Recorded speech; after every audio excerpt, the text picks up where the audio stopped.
Greetings from Jerusalem at this time of the rainy season.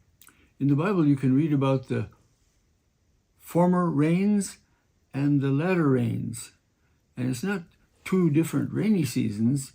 It's the beginning of the rainy season in the fall of the year and the end of the rainy season at the end of spring in the springtime of the year.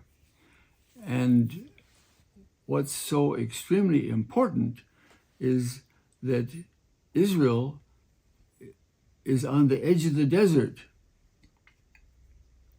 And there's a Bible verse that says this land in Deuteronomy drinks from the rain of the heavens, and not like Egypt, where you watered your gardens with your feet, because they had kind of a bicycle-like mechanism where you could pump water up out of the Nile River onto the fields, which was absolutely necessary because Egypt is basically a desert, but with the Nile River flowing through it, which is a constant source of water year-round.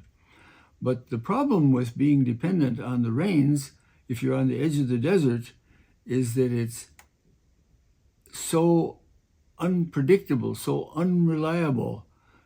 Just in the some 60 years that I've lived in Israel, we've had years with double the annual rainfall and years with half the annual rainfall.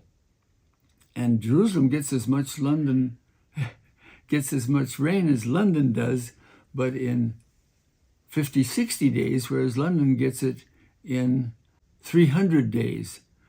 And in the time that I've lived here, we've had half the annual rainfall or double the annual rainfall.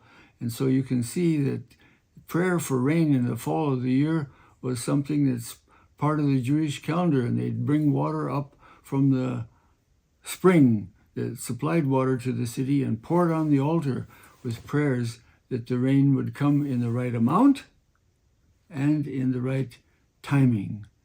And so that's the lesson of depending on God for the timing of the rain and prayers.